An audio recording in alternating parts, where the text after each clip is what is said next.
હનુમાનજી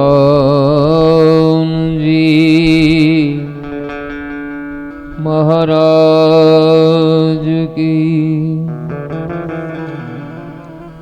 રામ રામ એક, રામ રામ બે, રામ રામ ત્રણ, રામ રામ ચાર, રામ રામ પાંચ, રામ રામ છ, રામ રામ સાત, રામ રામ આઠ, રામ રામ નવ, રામ રામ 10, રામ રામ 11, રામ રામ 12, રામ રામ 13, રામ રામ 14, રામ રામ 15, રામ રામ 16, રામ રામ 17, રામ રામ 18, રામ રામ 19, રામ રામ 20, રામ રામ 21, રામ રામ 22, રામ રામ 23, રામ રામ 24, રામ રામ 25, રામ રામ 26, રામ રામ 27, રામ રામ 28, રામ રામ 29, રામ રામ 30, રામ રામ 31, રામ રામ 32, રામ રામ 33, રામ રામ 34,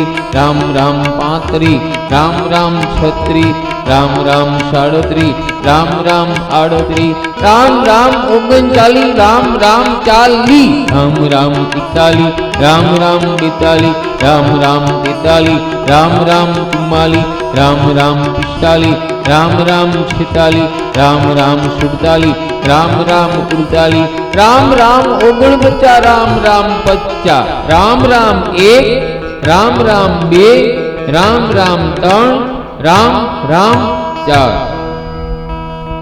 બોલો હનુમાનજી મહારાજ કી।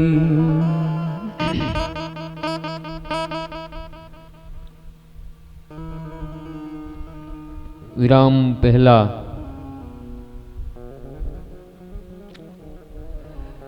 સુખદેવજી મહારાજનું પ્રાગટ્યનું દર્શન જોયું। આવો હવે આત્મદેવનું ચરિત્રનું દર્શન જોઈએ। એક નિયમ તમે ભૂલ્યા, રામ નામની જોડી જો અહીંયા પીડી છે, કોઈ પણ બહેન આવે અને એ જોડી ફેરવી દે।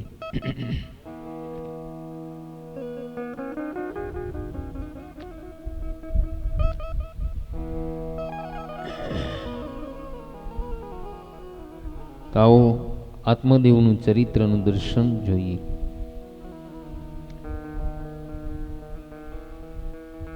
ત્રુંબદા નદીના કિનારે આત્મદેવ નામનો બ્રાહ્મણ પોતાની પત્ની ધુંધુલી સાથે રહેતો હતો। આત્મદેવ પવિત્ર હતો, પણ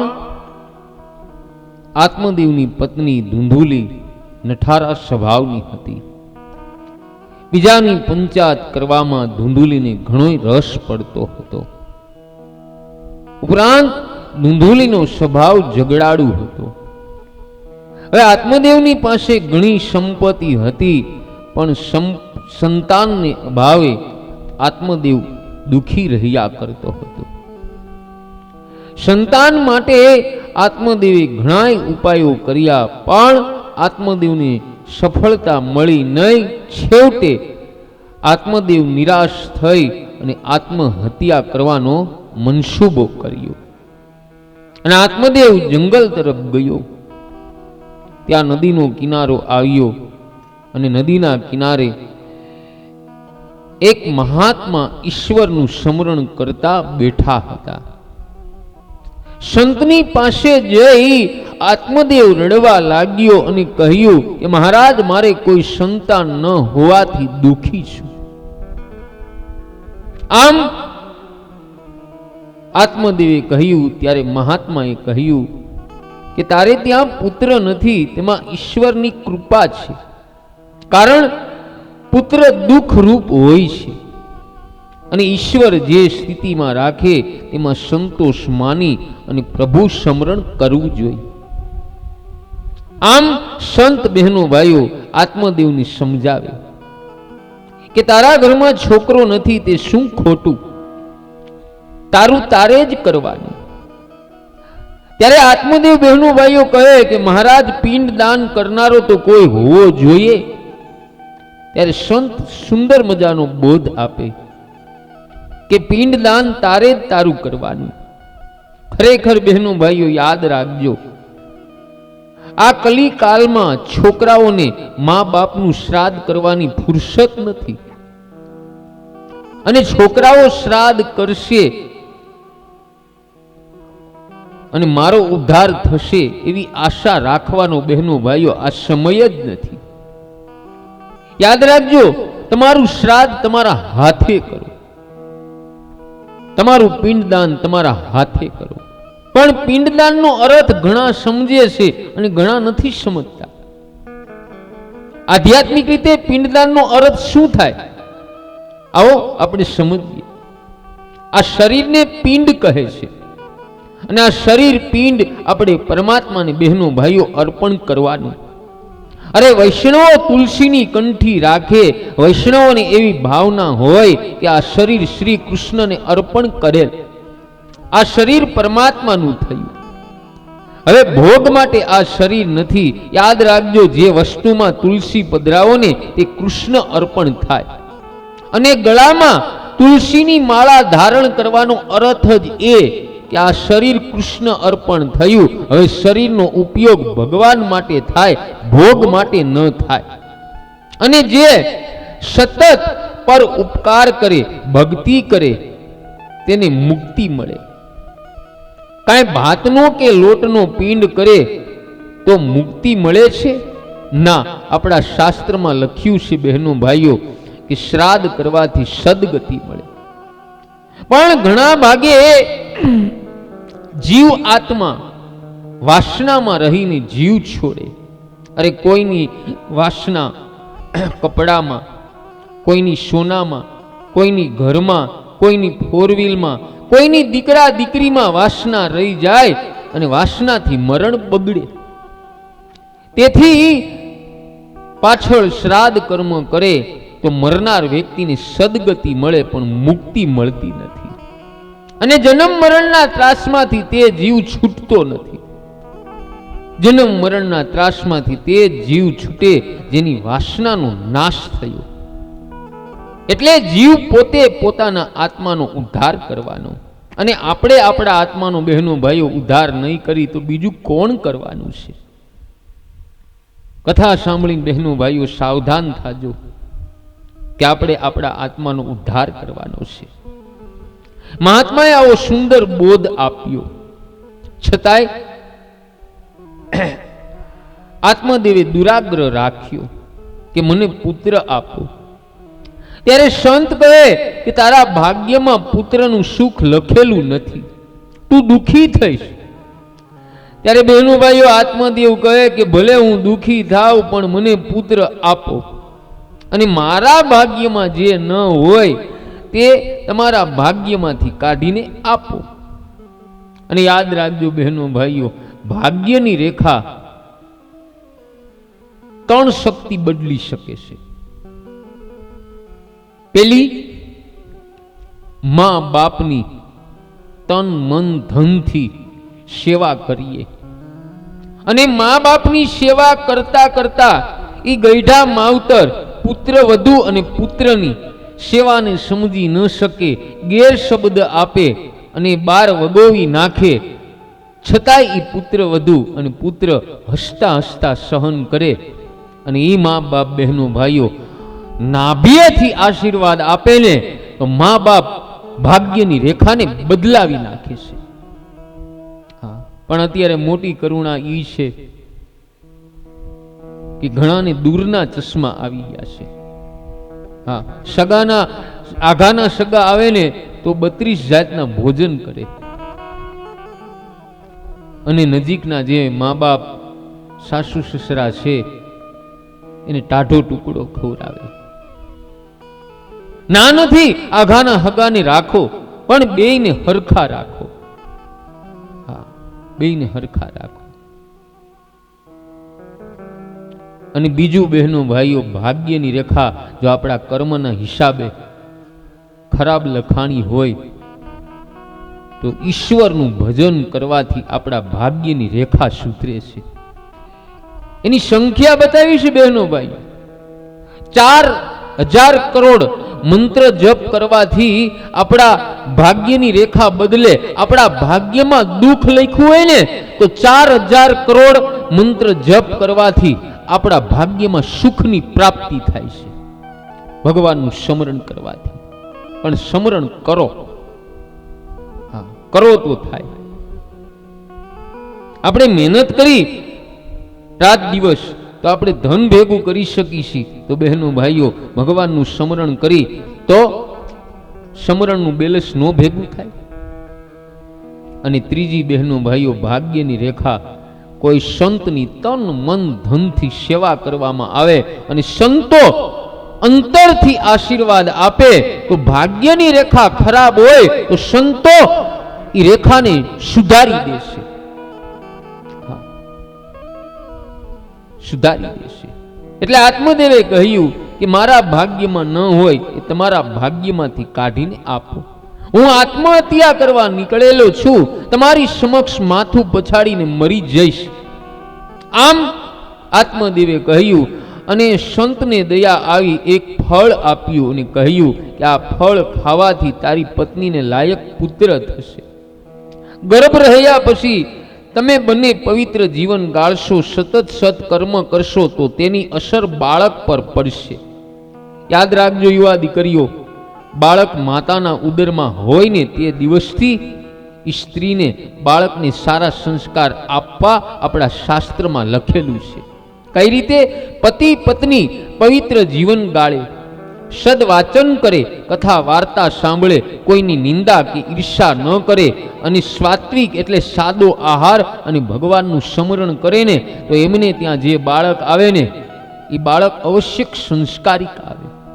કારણ કે માના ઉદરમાં જ એ બાળકને સંસ્કારના ડારા મળ્યા હોય ને પછી એ બાળકને પાછો ન વાળવો પડે. નહીતર આપણે ઘણી જગ્યાએ જોયું હોય કે હાઈવે ઉપર લીવર જતો હોય, આપને એમ થાય કે આ 5 વર્ષ મોડો આવ્યો હોય છે કે હું હોય છે. એને કાંઈ ન થાય પણ બીજાને હેઠો નાખી દે.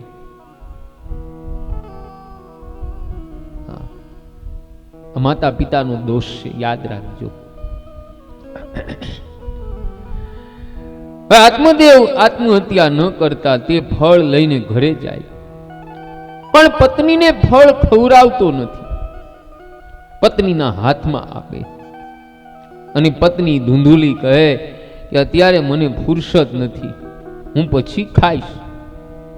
પણ ધૂંધુલીએ તે ફળ ખાધું નહીં. ધૂંધુલી વિચાર કરે કે અત્યારે આ ફળ ખાવાથી ગર્ભ રહેશે તો મારાથી ઘરનું કામ થશે નહીં, બાળકનું લાલન પાલન કરવું પડશે, પરિણામે દુઃખી થઈશ. હવે બહેનો ભાઈઓ, આ જ અરસામાં ધૂંધુલીની નાની બહેન ત્યાં આવી હતી. એટલે ધૂંધુલીએ પોતાની નાની બહેનને આ વાત કરી કે બહેન, તારા બનેવી એક સંત પાસેથી ફળ લાવેલા છે, તું કે તો હું ખાઉં. એટલે ધૂંધુલીની નાની બહેન ધૂંધુલીને સલાહ આપે કે બહેન, હું હાલમાં સરગર્ભા છું અને મને બાળક થવાનું, તે બાળક હું તને આપી દઈશ. ત્યાં સુધી તું ગર્ભવતી હોવાનો ડોળ કર અને આ ફળ તું ગાયને ખવડાવી દે, જે થવાનું હશે એ ગાયને થશે. જો બહેનો ભાઈઓ, અહીંયા ઘણા આધ્યાત્મિક અને ગુરુમુખી પણ શ્રોતાઓ છે. મને એવું લાગે છે આ ધૂંધુલી કોણ છે, એની બેન કોણ છે, આધ્યાત્મિક રીતે હું આપને ભાવ બતાવું છું. યાદ રાખજો બહેનો ભાઈઓ, આપણી અંદર જ છે બધી વસ્તુ. બુદ્ધિની નાની બહેન છે મન, અને મન બુદ્ધિને ખોટું સમજાવે છે. મન અનેક વાર તરે છે અને મન બુદ્ધિની સલાહ લે તો એ બુદ્ધિ દુઃખી થાય. મન ઉપર બહેનો ભાઈઓ જરાય વિશ્વાસ ન રાખો, મન દગાખોર છે. મન ગમે ત્યારે આપને ખાડામાં નાખે છે. જેમ ધૂંધુલીને નાખ્યું એમ. ધૂંધુલીએ ફળ ખાધું નહીં અને ધૂંધુલીએ તે ફળ ગાયને ખવડાવી દીધું. ધુંધુલીએ કપટ કર્યું, નાટક કર્યું કે પેટમાં ગર્ભ રહ્યું. અને એક રાત્રિના સમયે બહેનનો દીકરો લઈને આવી અને સવારમાં જાહેર કરી દીધું કે મને પુત્રનો જન્મ થયો. હવે આ બાજુ આત્મદેવ સ્નાન કરી પુત્રનું મુખ જોવા આવે, પણ બાળકને જોતા જ આત્મદેવને થોડી શંકા થઈ કે આ ગઈકાલ રાત્રે જન્મેલ બાળક નથી, આ તો 2-3 મહિનાનું બાળક લાગે છે. ત્યારે ધુંધુલી આત્મદેવને કહે કે તમે શંકા ન કરો, આ સંતના પ્રસાદીનું બાળક છે, તેથી જન્મની સાથે ઘણું મોટું થઈ ગયું અને મને જરાય કષ્ટ પણ થયું નહીં. તને બાપા કષ્ટ થાય, બેનના પરબારા ઉપાડી આય, તને શું ખબર પડે પ્રસૂતિની વેદના શું છે? તને શું ખબર પડે કે બાળકને 9 મહિના કેમ ઉપાડવું? એટલે ધુંધુલી કહે કે મારી ઉપર વિશ્વાસ રાખો, આ મારું જ બાળક છે અને મારી ઈચ્છા પ્રમાણે મારા બાળકનું નામ ધુંધુકારી રાખીએ. હવે આ બાજુ બહેનો ભાઈઓ ગાયને જે ફળ ખવડાવેલું તે ગાયને મનુષ્ય આકારનું ગાય જેવા કાન વાળું બાળક થયું અને એ બાળકનું નામ ગૌકરણ રાખવામાં આવ્યું. બાળકો મોટા થાય પણ ધુંધુકારી સંસ્કાર વગરનો નીકળ્યો અને ગૌકરણ બહેનો ભાઈઓ મહાન જ્ઞાની પંડિત થયો. અંદરના વધારે મહાન પંડિત થયો. શ્લોકમાં પણ બતાવ્યું બહેનો ભાઈઓ, ગૌકર્ણ પંડિત જ્ઞાની ધુંધુકારી મહાખલ સ્નાન શોચ કિર્યાહીનો દુર્ભક્ષી ક્રોધવધીતિ દુરક્ષગ્રહ કરતા ચ સહસ્ત્રેન ભોજન.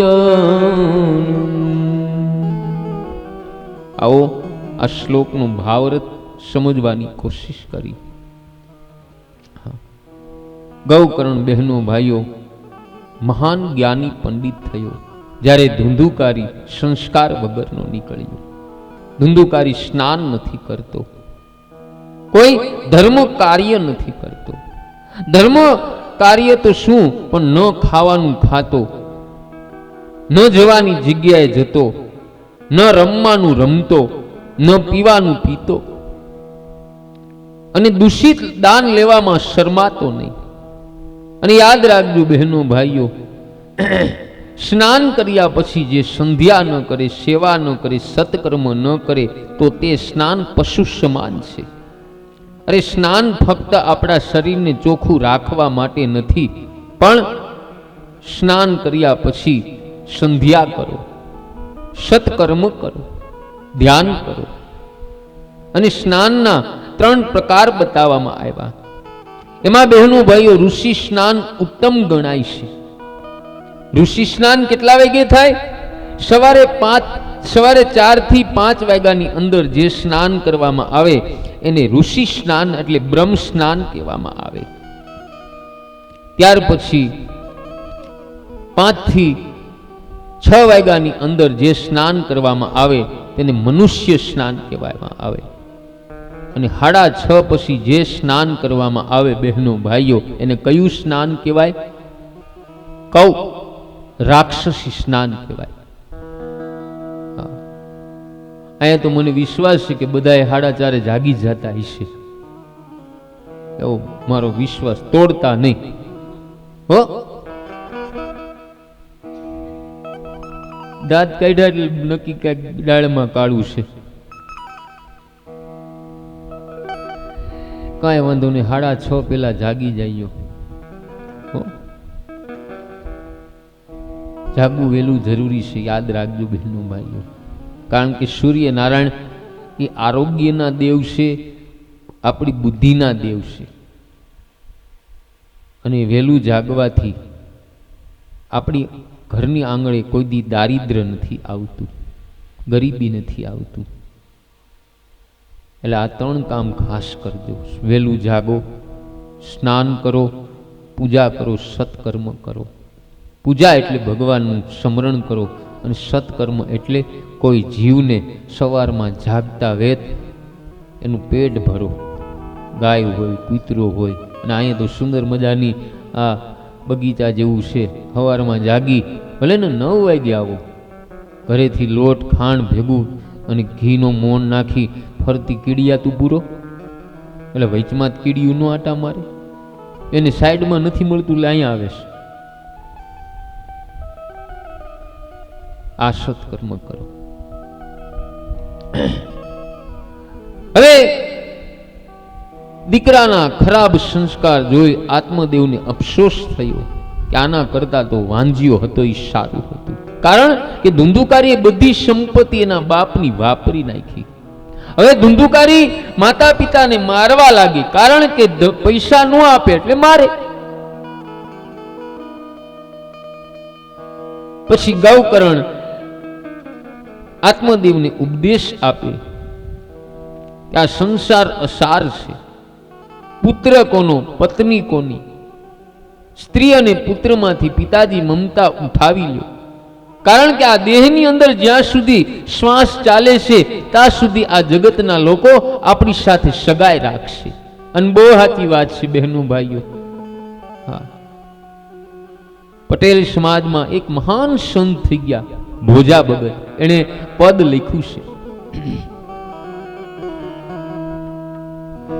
ઘરમાં ઘડીએનું રાખે મારા ભાઈ, એ ઘરમાં ઘડીએનું રાખે મારા ભાઈ, આજીવની શ્વાસ તણી છે સગાઈ, આજીવની શ્વાસ તણી છે સગાઈ. બાપુ કહે બેટો મારું, એની માતા મંગલ ગાન, એની માતા મંગલ ગાન. બેની કહે છે બાંધવ મારો,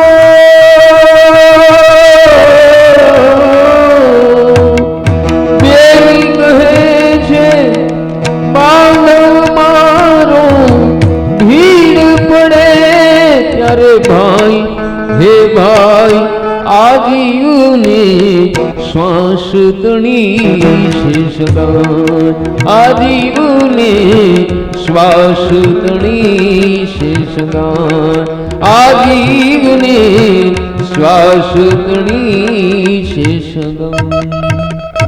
જ્યાં સુધી બહેનો ભાઈઓ આ દેહની અંદર શ્વાસ હાલે છે ને ત્યાં સુધી આ જગતના લોકો આપણી યારે સગાઈ રાખશે. અરે એકવાર તો કેવો સમય આવ્યો, આપણી અંદર શ્વાસ હાલતા હતા, જીવ હતો, છતાંય આપણા હગા દીકરો, પત્ની, માં પાસે નહોતા આવતા કે આઘારીઓ કોરોનો થઈ જાય.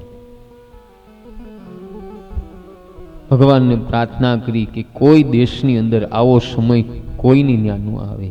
હા, કેવો સમય આવ્યો હતો. એટલે આ દેહ માનવનો મેળો છે બહેનો ભાઈઓ. જેટલું હરિભજન થાય, સત્કર્મ થાય એટલું કરી લેજો. વારંવાર મનુષ્ય અવતાર મળવાનો નથી. હા, પછી આત્મદેવ બહેનો ભાઈઓ ઘર છોડી અને આખો દિવસ જગતને ભૂલે છે, ભગવાનમાં તન્મય થઈ છે, કંદ મૂળ અને ફળ ખાય. ઘણા વર્ષો સુધી આત્મદેવ ભક્તિ કરે. ધીરે ધીરે મન શુદ્ધ થયું, અને મન અતિ શુદ્ધ થાય ને ત્યારે પરમાત્માના દર્શનની તીવ્ર ઈચ્છા જાગે. હવે મારે આ જગતમાં રહેવું નથી, મારે ભગવાનના ચરણોમાં જવું. અને એક દિવસ 10મા સ્કંદનો પાઠ પૂરો થયો અને પરમાત્મા પ્રગટ થાય. આત્મદેવને દ્વારિકા નાથના દર્શન થયા. બોલો દ્વારિકાના દેવની. પછી આત્મદેવને મોક્ષ ગતિ મળી છે. હવે આ બાજુ બહેનો ભાઈઓ, આત્મદેવનો પુત્ર ધુંધુકારી ગણિકાને ઘરે લઈને આવે છે. હવે ગૌકર્ણે વિચાર કર્યો કે કુસંગથી મારું જીવન બગડશે, એટલે ગૌકર્ણે જાત્રા કરવાનું નક્કી કર્યું. ગૌકર્ણ જાત્રા કરવા ગયા. ત્યાર પછી તો ધુંધુકારી ચોરી કરવા લાગ્યો, પાપથી પૈસા મેળવે અને ગણિકાને રાજી કરે. પાપ કરીને બહુ સુખ ભોગવે તે ધુંધુકારી જેવા જ છે. ધુંધુકારી એકવાર રાજમહેલમાં ચોરી કરવા જાય, રાણીના દાગીના ચોરી લાવે અને આ દાગીના લાવી અને ગણિકાને આપે.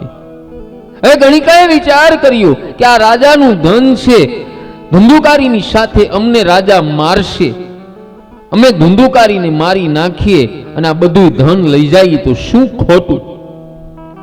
ખરેખર બહેનો ભાઈઓ યાદ રાખજો, સ્વાર્થી ગણિકા શું ન કરી શકે. એ બોલે મીઠું મીઠું, પણ હૃદય અસ્ત્રાની ધાર જેવું હોય છે. એટલે તો આપણા શાસ્ત્રમાં કહ્યું કે સ્ત્રી હૃદય કોમળ હોય છે, પણ કુસંગ થાય તો તે હૃદય કુર અને વજ્ર જેવું કઠણ બની જાય છે, પથ્થર કરતા પણ કઠણ. હવે આ ગણિકાએ લોભવશ ધુંધુકારીને મારવા તૈયાર થઈ અને ધુંધુકારીના હાથમાં, પગમાં, ગળામાં દોરી બાંધી. પણ ધુંધુકારી બહેનો ભાઈઓ જલ્દી મરતો નથી. હા, મરતો નથી. ધુંધુકારી બહુ બળવાન છે, છતાંય ગણિકાએ ધુંધુકારીને બાંધ્યો. ગણિકાનો બીજો ભાવાર્થ બહેનો ભાઈઓ શું થાય, આવો સમજાવું. એ વિષયો જીવને બાંધે છે. આપણે બધા વૈષ્ણવો છીએ, આપણે આપણા સ્વરૂપને ભૂલાય નહીં. હું શ્રી કૃષ્ણનો દાસ છું, હું પરમાત્માનો અંશ છું, હું કોઈ વિષયોનો ગુલામ નથી. યાદ રાખજો, સંસારનું સુખ ભોગવતા સાવધાન રહેજો. એ માણસ વિષય તો ભોગવે, પણ તે વિષયોનો દાસ બની જાય અને માનવ વિષયને આધીન બને તો તે વિષયો તેને બાંધે અને અંતકાળમાં એ જીવનું મરણ બગડે છે. ધુંધુકારીનું મરણ બગડ્યું, ધુંધુકારીની દુર્ગતિ થઈ. ગણિકા ધન લઈને ભાગી ગઈ અને ધુંધુકારીનો અગ્નિ સંસ્કાર પણ ન કર્યો, એના જ મકાનમાં એને દાટી દીધો. હા, છેવટે બહેનો ભાઈઓ ધુંધુકારી પ્રેત થયો છે. યાદ રાખજો બહેનો ભાઈઓ, જે અતિ પાપી હોય છે ને એ યમપુરીમાં પણ નથી જાતો. હા, એને પ્રેત બનવું પડે. અને અતિ પાપી પ્રેત જેવા જ હોય. પ્રેતને જોવાની કોઈની ઈચ્છા નથી થતી. અતિ પાપીને જોતા પણ આપણે ધૂણવાનું આવે. ધુંધુકારીએ બહુ પાપ કર્યા. ધુંધુકારી પ્રેત યોનિમાં દુઃખ ભોગવે અને પ્રેત હોય ને એને તરસ બહુ લાગે. પ્રેતને પાણી દેખાય પણ પ્રેત પાણી પી ન શકે.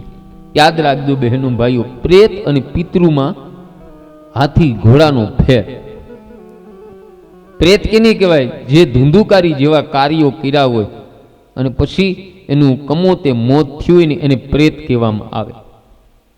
અને પિતૃ કેને કહેવામાં આવે?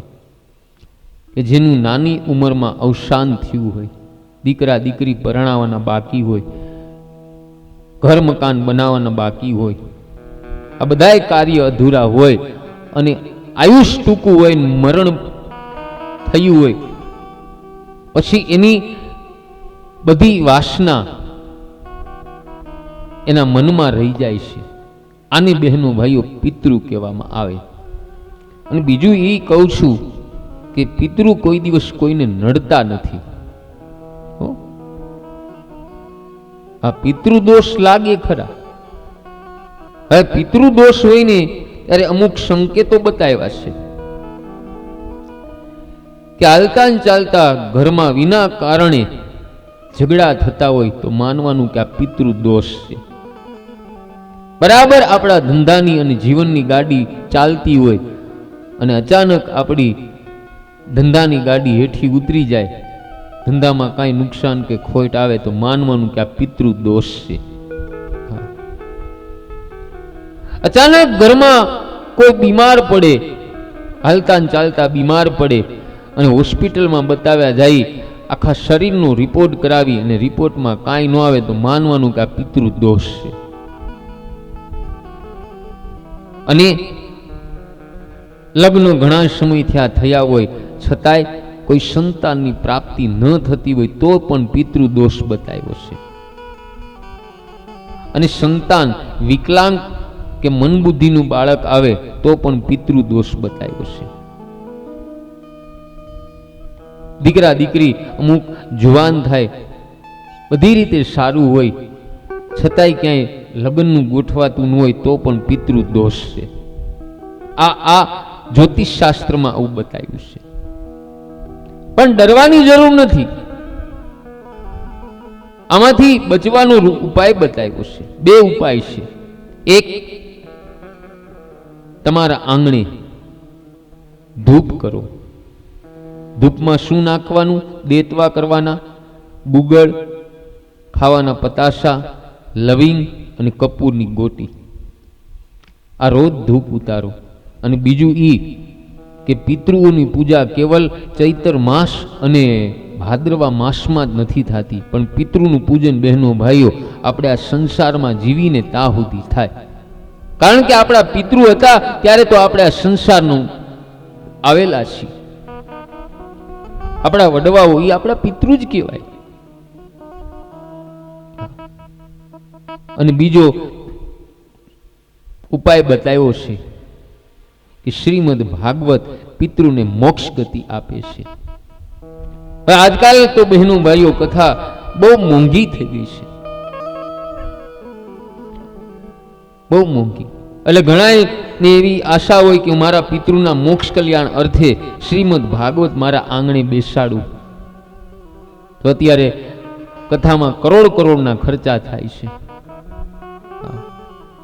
પણ બહેનો ભાઈઓ યાદ રાખજો, અમુક પિતૃઓ પિતૃલોકમાં પરમાત્માને રોજ મનાવતા હોય કે હે પરમાત્મા, મારો પરિવાર નાનો છે, મધ્યમ વર્ગનો છે, મારો પરિવાર આ કલિકાલમાં આપની કથા નહીં કરી શકે. એટલે બહેનો ભાઈઓ, પરમાત્મા શ્રી કૃષ્ણ ભાગવત સ્વરૂપે ગમે તે એરિયામાં પધારે અને એ પિતૃઓનું મોક્ષનો ઉદ્ધાર કરે છે. તો તમારા આંગણે બહેનો ભાઈઓ શ્રીમદ ભાગવત ભગવાન પધાર્યા છે તો તમારા પિતૃઓનો ઉદ્ધાર કરવા આવ્યા છે. તો તમે બીજું ન કાંઈ કરી શકો તો કાંઈ નહીં, 2 કાર્ય તો કરો. એક, સવારે પૂજામાં બેસો અને એક તમારા પિતૃઓના અહીંયા પાટલા મૂકો. અને એ પણ કહી દો બહેનો ભાઈઓ કે અમારા ગુરુ મહારાજ સદગુરુ બજરંગદાસ બાપુ અને હનુમાનજી મહારાજ અમારા 2 ગુરુ છે. હનુમાનજીને મનથી ગુરુ માન્યા છે, બુદ્ધિના માધ્યમથી. આ 2 સદગુરુએ કહ્યું છે કે શાસ્ત્ર ને વાણી વેચવી નહીં. એટલે પૂજામાં બેહવાનું કોઈ અમે ભેટ નક્કી નથી કરતા કે પૂજામાં બેહવાના 1100 થાય, 2500 થાય. પાટલો પિતૃનો રાખવો હોય તો 5000 થાય. એ કોઈ જાતનો ઠેરાવ નહીં. શાસ્ત્ર વાણી વેચી તો એમાં તાકાત રહેતી નથી. હા, પ્રેમથી તમારે જે કાંઈ મેળવું હોય એ તમે મૂકી શકો, એ સગવડ હોય તો. નતર તમ તાર 2 હાથ જોડી અને ભગવાનની પૂજામાં બેસો.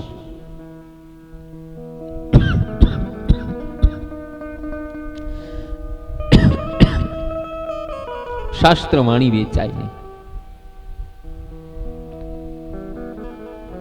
એટલે આટલી મારી પ્રાર્થના સાંભળજો કે રોજ પૂજામાં બેસજો. હમણાં ભાઈનું નામ તો ભૂલાઈ ગયું, પણ દાઢી રાખે છે, પ્રજાપતિ પરિવારના છે. એક બાપુ પૂજાનો ટાઈમ થોડોક મોડો રાખો, સવારે 7:30 રાખો તો સવારમાં કાંઈક નળ વહેલા આવે છે 7 વાગે, એટલે કે 7:30 અમે આવી શકીએ. જેવી બધાની ઈચ્છા. તમે 6નું કહો તો 6નું રાખી, 5નું કહો તો 5નું, પણ તમે પૂજામાં જોડાઓ. અને પૂજામાં તમ તારે વિશેષ કાંઈ તમારે લાવવાનું થતું નથી. એ પણ તમને કહું બહેનો ભાઈઓ, ગણપતિની મૂર્તિ જે રોજ રીધી સીધી હોય પાસે ગણપતિની સોપારી, 2 ઈ, 4 થાળી, પંચામત, જલની લોટી જોડી બેહો તો 2 આસન, ચૂંદડી, ઉપેણી, કંકુ ચોખા, અબીલ ગુલાલ, ઈ ઘરે પેડા હોય તો લાવવા, નતર અહીંયા તમ તારે કંકુ ચોખા નબીલ ગુલાલ બધું છે. અને સગવડ હોય એટલે સમયની સગવડ હોય, બહાર જવાનો સમય મળે તો 5 ફ્રૂટ લાવવા, નતર હાલે ન હોય તો. અને વધારે સગવડ હોય તો સૂકો મેવું લાવવું. અને એ કાંઈ ન હોય તો ભગવાન ગણપતિને ગોળનો નિવેદ અતિ પ્રિય, ગોળનો ગાંગડો લાવવો. અને 5 વાયટું લાવવી, આટલું લાવો. બીજું એ કહું કે એવું નથી કે પૂજામાં જોડી જ બેસવી જરૂરી છે. પૂજામાં એકલા બહેને બેસી શકે, એકલા ભાઈ પણ બેસી શકે, પરણેલાય બેસી શકે અને અપરિણિત પણ બેસી શકે. હા, યજ્ઞ હોય ને તો એમાં જોડી બેહવું જરૂરી છે, ફરજિયાત. પણ પૂજામાં તમે એકલા બેહી શકો. પુરુષોને કદાચ કામે જવું હોય તો બહેનો એકલા બેસી શકે. જાઓ, આટલી બધી તમને છૂટી આપી. હવે તમારી ઉપર છે પૂજામાં આવો કે ન આવો, એ તમારે નક્કી કરવાનું. મેં તો તમને બધું માર્ગદર્શન દીધો છે. હા, રોજ સવારે બહેનો બહેનો બંને ત્યાં સુધી આપણે હનુમાનજીની કૃપાથી લાક્ષની આળે ગાળે આપણે મંત્ર જપ કરશું. તો એ મંત્ર જપ જે કાંઈ આપણે સમરણ ભેગું થાય એ બધું આપણા પિતૃના મોક્ષ કલ્યાણ અર્થે અર્પણ કરવું. સવારે પૂજામાં 7:30નો આપણે ટાઈમ રાખ્યો છે. સમય હોય તો પધારજો.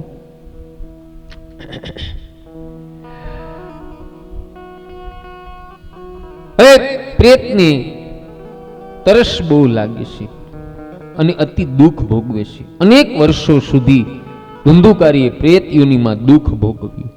હવે આ બાજુ ગૌકર્ણ જાત્રા કરતા ગયાજીમાં આવ્યા અને ન્યા એમને ખબર પડે કે મારા ભાઈનું મૃત્યુ થયું.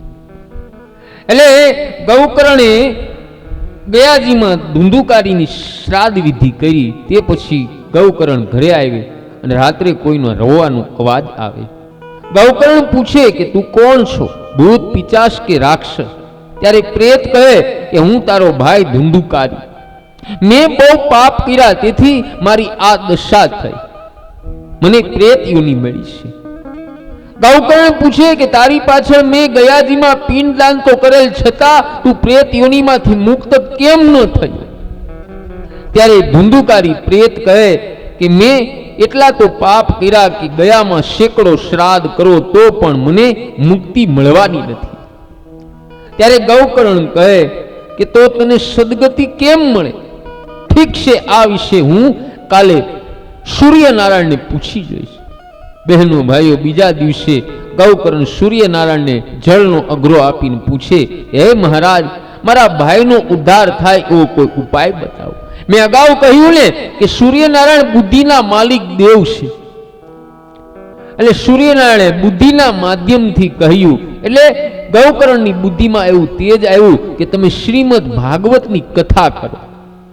હા, જે જીવને શ્રાદ્ધથી મુક્તિ ન મળે એને શ્રીમદ ભાગવત મુક્તિ અપાવે છે. પછી બહેનો ભાઈઓ, ધુંધુકારીને પાપમાંથી છોડાવવા ગૌકર્ણ ભાગવત સપ્તાહનું પારાયણ કર્યું. યાદ રાખજો બહેનો ભાઈઓ, મર્યા પછી કથા થાય તો ઠીક છે, પણ મરતા પહેલા કથા સાંભળો, પાપ છોડો અને જીવતા સતત ભક્તિ કરવાની ટેવ પાડો. તમારું શ્રાદ્ધ તમારા હાથે કરો. હવે આ કથા પારાયણમાં ઘણી ભીડ થઈ.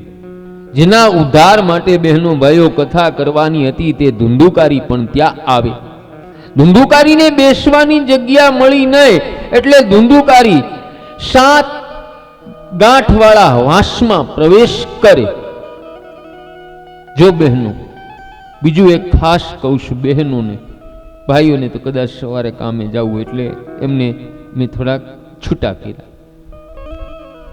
ભાગવત કથામાં વાંસની સોટી, કેળના પાન, જ્વારા એ માટે વાવવામાં આવે છે કે પિતૃઓ ત્યાં બેસી અને કથા સાંભળે. હા, અને પિતૃઓ કોઈ પણ સ્વરૂપે આવે, ઝીણી જીવ જંતુ સ્વરૂપે આવે, કીડી મકોડા કોઈ પણ સ્વરૂપે. એટલે સવારે પૂજામાં જે કોઈ આવો, એટલે ખાસ હું કદાચ મોડ આવ્યો હોય તો 4 જગ્યાએ આપણે જુવારા વાવ્યા છે બહેનો ભાઈઓ. ત્યાં થોડું થોડું જળ રોજ ઓમ નમો ભગવતે વાસુદેવાય બોલી અને પિતૃનું મનમાં સ્મરણ કરીને બોલવું. અને એવું નથી કે પિતૃ તમારા પરિવારના હોય એ જ તમારી પાસે હક માગે. હા, મામા હોય, માસી હોય, તમારા આંગણે પોપટ, કૂતરું, મીંદડું રાખ્યું હોય, કોઈ તમારો એવો સ્નેહી મિત્ર હોય, તમારા વગર રહી ન શકતો હોય અને એનું કોઈ પણ કારણે અવસાન થયું હોય, ઘરના માનવા તૈયાર ન હોય, તો જે માન આપે ને ન્યા પિતૃ જાય. આપણા આંગણે મહેમાન આવ્યા હોય એટલે એને કેરીની સિઝન હાલે છે અને આમ ગળા સુધી કેરીનો રસ ખવડાયો હોય તો બીજી સિઝનમાં આવે કે ના આવે કે મજા આવી ગઈ હતી, હાલો આટો મારી આવી. હવે મહેમાન આવ્યા હોય ને આપણે કંઈક ભાઈ અમારે બહાર જવાનું થાય છે, હવે તમે જેમ કહો એમ કરી, પછી બીજી વાર મહેમાન આવે આપણા આંગણે. એવી રીતે પિતૃને જે કોઈ હૃદયથી શ્રદ્ધાથી માને ને ન્યા જ પિતૃ આવે છે. હા, બધી નથી આવતા. એટલે કોઈના શરીરમાં નું આવે એ તમને ખાસ કહું, હું બહુ ચોખવટ વાળો વક્તા છું. હા, શરીરમાં પ્રવેશ કરી એ પાસે થોડુંક આમ સાવચેત રહી ગઈ.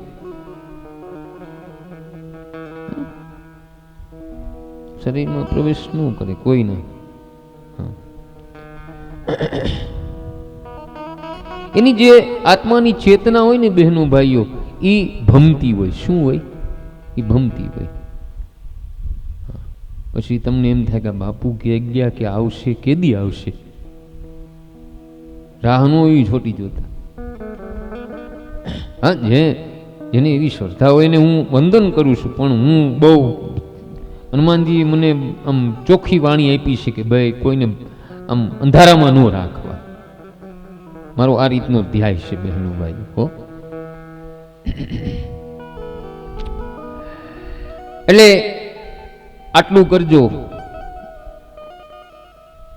ઓમ નમો ભગવતે વાસુદેવાય બોલી અને જલ અહીંયા અર્પણ કરવું, પણ માપે, લોટી લોટી રાખજો. પછી તમે ક્યાંક હાંડો હાંડો ચડાવો અને સામે કયો રોડ આવે તમારે? Ring road. રિંગ રોડે પાટોડું હાલતું થાય એટલે એવું ન કરતા, કારણ કે બહેનોને પાછું કીધું ન થાય કે બાપુ કહી ગયા હાલો નહીં, કે બીજાને પિતૃ પી જતા.